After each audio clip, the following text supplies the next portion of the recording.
Our next panel is getting ready to go, heroes and villains, and I'll kick it off to our moderator, Rob. What's up, everyone? We got a full crowd, got a full house. Thank you all. My name is Rob. I'm the art steward for ETHDenver. We have a beautiful art gallery downstairs. Just wanted to give a quick shout out to our partners, OpenSea, Super Chief. Big shout out to Jessica Angel, Justin, who brought us all together to make this a beautiful event. Just wanted to give a quick plug for the art gallery. We do have an art gallery downstairs right by the merch booth. We are rewarding people just for bidding. So when you place that initial bid, you're going to get it rewarded with Spork. When you make that winning bid, you get rewarded in Spork. And even if you're a runner-up, you're going to get rewarded in Spork. So everyone's a winner when you come to ETHDenver. So going to get some introduction to a few of the homies on stage. We have ETHDenver, Jennifer, and Mike. I'll let them all introduce themselves really fast. Hi, everyone. My name is ETHDenver, an artist from Denver, mostly Boulder now, but I've been in the NFT and Ethereum space. This is now my 6th ETHDenver. Was my first place I ever minted an NFT in 2020 in the art gallery way back then. And since then had been basically a full-time artist for the last 5 years. And just recently kind of dipped back into the more traditional art world as well. But it's been a really fun ride, and I work mostly in kind of augmented reality, virtual reality, and photography kind of space. So, yeah. Hello, hi, my name is Jennifer, but I also go by my artist name, which is Siren AI. I joined the space probably in 2022 as a collector, and then transitioned into being a builder, and I built my own DAO, which is One Love Art. It's a collective. It has like 300 artists. It's really cool. I'm also a gallerist, so I own some displays in Miami, and I tried doing events that like onboard people into the space. But then as an artist, I create art that is like really ethereal and dreamy, and deals with like mythology. So my piece is in the gallery. It's super cool. I've been an AI and digital artist going on about a year and a half now, and I've been exhibited in several places. So I'm very emerging, but I have like a nice collector base, which is cool. So this is my first ETHDenver, actually. Yeah. Awesome. Welcome. I'm Mike. I'm a background and art director. I found NFTs in 2020 and decided to launch my own collection in 2021. About 10 months into the collection, I woke up one day and it was all sold out. Enough so that I was able to quit my job. So that was 4 years ago. Since then, I've done artist collabs with the Chicago Bulls, Adidas, and Steph Curry. And so I've been working with them for the last 4 years. And yeah, still here, still doing my thing. So I appreciate you guys having me. So as you heard on the panel, a lot of us, we've been in the space since about 2020, so it's just a great thing and a blessing that NFTs has allowed people to be full-time artists, be full-time creators, and make their dreams come true. And as we all know, NFTs there's been a rocky road, for lack of better words. There's been ups and downs. Some people say NFTs are dead. Some people say NFTs are alive. NFTs have changed my life, so I'm forever grateful for them. So that's one of the reasons why we came up with the concept regen versus degen and where we are in that spectrum. So I'm going to ask a question, because we never know. In the road today, where do you fall on the heroes versus villains? Where do you fall in the regen versus degen? So if you all can share some examples from your work or experience where you intentionally blur those lines of not just being a superhero or not just being a villain, but a little bit of the mix between the two. Well, for me, like heroes and villains, and then regen and degen, I think of like the way I've always approached this space is of myself. I would view myself more of like the hero side of it, where I'm not like mass posting tons of artwork to the blockchain, trying to get something to catch. Instead, I approach it more from like the one-of-one kind of aspect, where it's fine art that I'm permanently putting onto this, the Ethereum blockchain.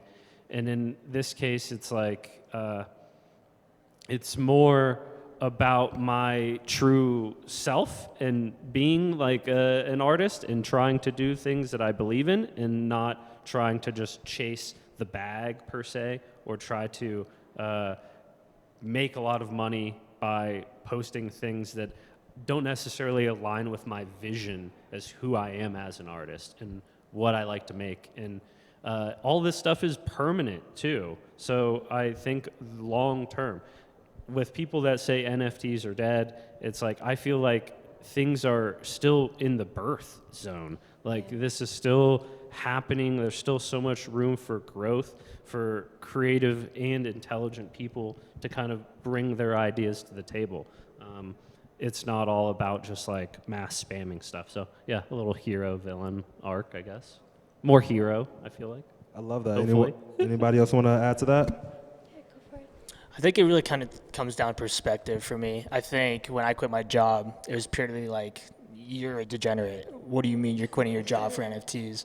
But the regenerative side of that, it's like I'm trying to do something innovative and new and kind of lead the way for other artists. So it really kind of comes down to perspective. I think you're kind of both in that lane where you're in the intersection of both, where it's regenerates and degenerates both looking at you and feeling a certain kind of way. But I think that's just conviction. You kind of just have to go with what you know, you know? So I guess the way that I would approach it is that I saw a lot of the extractive behavior and almost left the space. And then before I did that, I asked myself, like, what can I do to be like a value add? And so the way that One Love Art approaches a lot of the stuff that it does is heavy on collaboration. So we just did a drop on Transient using one of their multi-creation token contracts. And we had 20 artists there. And so by getting together, you basically pool like the collector base and almost guarantee like that there will be a sold out and like a sale. And then you can divide those profits as a collective amongst the artists. And that way, I feel like you do more meaningful projects that impact the artist and it distributes the wealth. Whereas there's other models where I feel like artists are getting left behind, like these like massive timed open editions versus like more fine art that you can demand or sort of ask for a decent value. And so I feel like what we're doing is trying to be kind of like the heroes in a way where we're looking for creative approaches for distributing the wealth and helping all of the artists do it and sort of like push against the system a little bit. And yeah, a lot of the stuff that we do is inclusive. I do open calls. Like we have one that's happening now that's for women to inscribe on Bitcoin because I believe that like, first, I don't see enough women creators on the Bitcoin ecosystem, but also like they're gonna get paid in Bitcoin. And so in that way, it's already like an empowerment move towards the women. And so that curation is gonna happen and that drop is gonna happen March 8th. So that's really how I approach it, but I don't see like black and whites as far as like that dichotomy of like the bad and the good necessarily. I just feel like there's extractive and like value add behavior in this space, and you should really lean towards finding a way to add value in whatever way that looks like for you. Yeah. Thank you. That was such a beautiful answer. Thank you. Next question, we're going to move on. In a decentralized community like we are in today, like we all are here for, how can we reimagine the narrative of a region and a degen? I would like to think of it as creators, we are naturally degens. When I got into the space, me and my friends, we would call ourselves degens, but that was before it got really negative to be known as a degen. But in order to paint pretty pictures or do art when everyone else is like, get a job, you have to have some degen in you. So how do you see that we can change a narrative of a region or a degen in your own personal opinion? Well, I would say that I'm not sure. I would say the idea behind it is that like there's definitely the degenerate side of kind of going against the grain of the status quo of what we're told to do in life, and like being an artist and trying to make art as a career is definitely a harder play, and it's like it's throughout time always been said that like a starving artist, right, is like the long-term like long-running joke on people. So there's like some degenerate thinking there. But in doing that, like you find beautiful things, and one thing that pops to mind, degenerate behavior, like when Nifty Gateway was dropping artwork back in the day, there was a guy named Pock that was on Nifty Gateway, and he, as a degenerate move, posted the URL to Twitter for the back end, like the actual buy button link for the web page to Nifty Gateway, that avoided you having to click the actual button. So you could, when the drop happened, refresh this web page and almost instantly buy the piece. And it was like Nifty Gateway went around and like 10 minutes before the drop happened, like made him pull down that tweet, and the people that had that open got a POC piece for like $1. And I just thought that was like, when I think of degenerate stuff, but still empowering people through the degeneracy, like that was something cool. So I don't know, something that popped to mind. That was beautiful. That was a great example. Yeah. Anybody else want to chime in? Yeah, I feel like you said it in a way that I had like a thought, which is that you need a little bit of a degen in you to like actually push the entrepreneurial spirit. Like you have to be a little bit gritty in that way. So maybe in that way, you know, like you can embrace that side of degeneracy. And I did do stuff, I feel like, in the space that was like constructive rebellion. There was this one part, well, they're still doing it, but Super Chief did this one thing where it was like remote control and the billboards. And it kind of gamified the situation and made it more of like a popularity contest. And a lot of artists started to complain, especially in the collective that I am a founder of. And so I was like, well, if you know, like you have to go through this whole process of like grinding it out just to get on a billboard, what if I just like get the billboard? And so like we just did that instead, and like I found out the cost, and I curated like 130 people, and I named it, instead of remote control, like in control. So it was like, That's awesome. it was like a little elegant, like kind of like fuck you, kind of, you know. The artists aren't feeling this, so we're gonna do like a counter kind of like movement, but it's all love. Like I love Ed, and I think Super Chief is great and super necessary. But like I feel like wherever possible, when you can like add and do it in a way that is like also provocative and sort of keeps the balance in the space, I think that's also something that we should be looking for. The word that pops into my head is like subversive. Yeah, Right? And it's like bit. you like always have to, like all the best artists and all the best art always kind of like pushes a little boundary in some way. So a little degen. Yeah. Yeah, I mean, nothing these guys haven't said. I think it's degenerate until it's not. You look at like the graffiti scene, like everybody looked at that as such a degenerate thing to do. And now these artists are getting, you know, $100,000 commissions, and people aspire to be them. I like to think the blockchain in the NFT space is similar, where it's like, why are you doing that? Until people start to understand, like, oh, it's just art in a different form. Yeah.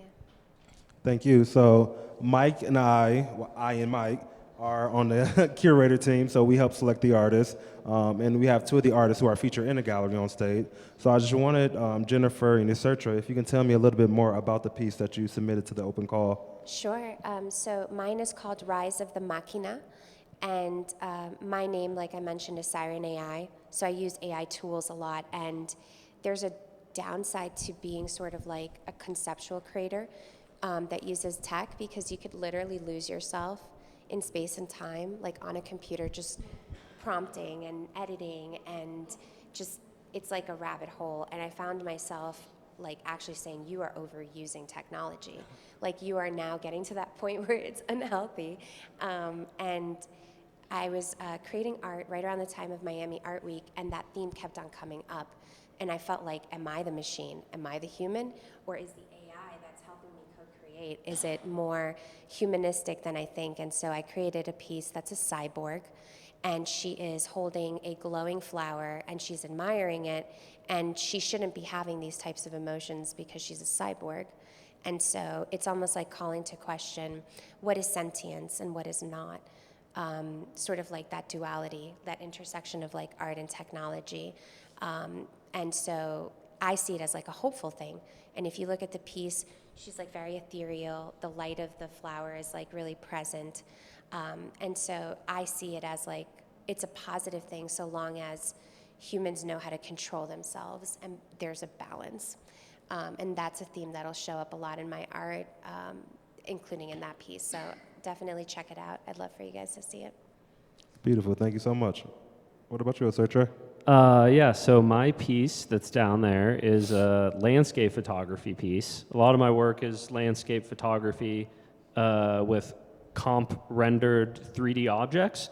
So the object in it is a golden degen. The name of the piece is the golden degen, and the guy that's standing in the photograph was actually, I used AI as well, and did a text to 3D. I've been using a tool called Luma, Genie, and generated like, basically the prompts were like a human suffering the human existence, like draped in clothes, like just like, and then the AI was pushing out like just kind of like things that like make me feel kind of uncomfortable to look at. And I was like, all right, it was basically like a shape of like a homeless, scary kind of figure, ominous figure. And then I put that in there, made it gold, because for me, like the whole thing is like trying to find the value and have not have to work in life, just be an artist.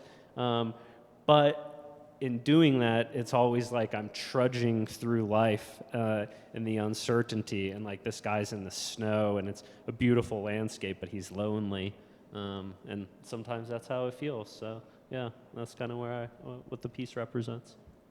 Awesome. Thank you so much. Any questions from the crowd? We got about 100, 150 people in the crowd. Any questions?